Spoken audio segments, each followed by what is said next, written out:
सिद्धू भावनाचं प्रेम फुलणार, श्रीकांतची लागणार सिद्धू भावनाच्या नात्याला नजर, श्रीकांतमुळे होणार दोघांमध्ये गैरसमज. लक्ष्मी निवास मालिकेतील अपडेट जाणून घेण्यासाठी टेलिगप्पा चॅनलला नक्की लाईक, फॉलो, शेअर आणि सबस्क्राईब करा. लक्ष्मी निवास या मालिकेची कहाणी इंटरेस्टिंग आणि एक्साइटिंग होताना दिसते, तर मालिकेत रोजच नवीन ट्विस्ट आणि टर्न्स बघायला मिळत आहेत. तर या सगळ्यातच फायनली सिद्धू आणि भावनाचं नातं आता फुलू लागलेलं आहे. दोघं एकमेकांच्या जवळ येऊ लागले आहेत. पण येणारा एपिसोड, येणारं व्हॅलेंटाईन त्यांच्यासाठी आणखी खास असणार आहे.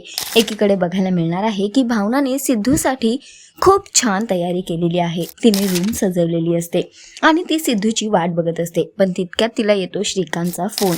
श्रीकांतचा फोन घेऊन भावनाला कळतं की आनंदीची तब्येत ठीक नाही आहे आणि तिला भावनाची आठवण येते. या सगळ्यावर श्रीकांत भावनाला म्हणतो की तुम्ही आनंदीला भेटायला येऊ शकता का? तेव्हा भावना श्रीकांतला म्हणते की आज माझं खूप महत्त्वाचं काम आहे, मला कदाचित जमणार नाही. पण आनंदीच्या काळजीपोटी भावना तिथे पोहोचते. इकडे सिद्धू घरी परततो तर त्याला भावना कुठेच दिसत नाही. रूम सजवलेली असते हे बघून सिद्धू खूप खुश होतो. तो भावनाला सगळीकडे शोधतो पण त्याला काही ती भेटत नाही. तेव्हा सिद्धू विचार करतो की भावनाने ही सगळी तयारी केली आहे त्याच्यासाठी, तर ती गेली कुठे?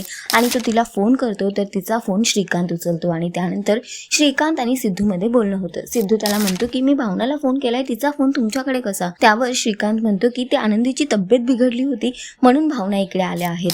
त्यावर सिद्धू म्हणतो की ही सगळी कारणं आहेत हो श्रीकांत, तुम्हाला फक्त आनंदीच्या आईजवळ राहायचं असतं म्हणून तुम्ही नेहमी काहीतरी कारणं काढून तिला तिकडे बोलावता.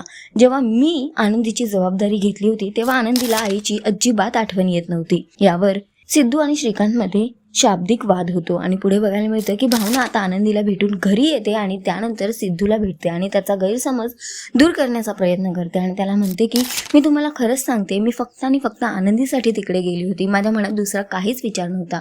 त्यावर सिद्धू तिला थांबवतो आणि म्हणतो की माझा तुमच्यावर पूर्ण विश्वास आहे, मला माहीत आहे की तुम्ही कधीच काही चुकीचं करू शकत नाही आणि तुम्ही करणारही नाही. आणि सिद्धूचं हे प्रेम, त्याची ही भावना ऐकून भावना अक्षरशः हळवी होते आणि ती म्हणते की सिद्धू, माझं तुमच्यावर खरंच खूप प्रेम आहे. आणि दोघंही जवळ येताना दिसत आहेत, दोघांमधलं प्रेम फुलताना दिसत आहे. दोघंही व्हॅलेंटाईन खूप स्पेशल बनवतात आणि एकमेकांच्या मिठीत वेळ घालवतात. तर सध्या तरी सिद्धू भावनाचं नातं फुलताना दिसतंय, प्रेम बहरताना दिसतंय, पण दुसरीकडे श्रीकांतची या नात्याला नजर लागू शकते. बघणं फार महत्त्वाचं असणार आहे की या ग्रहणातून सिद्धू भावनाच्या नात्याची कशी सुटका होणार. तर तुम्ही किती इंटरेस्टेड आणि एक्सायटेड आहात कॉमेंट करून आम्हाला नक्की सांगा आणि अशाच टेलिव्हिजन अपडेटसाठी टेलिगप्पाला लाईक, शेअर, सबस्क्राईब नक्की करा. नमस्कार.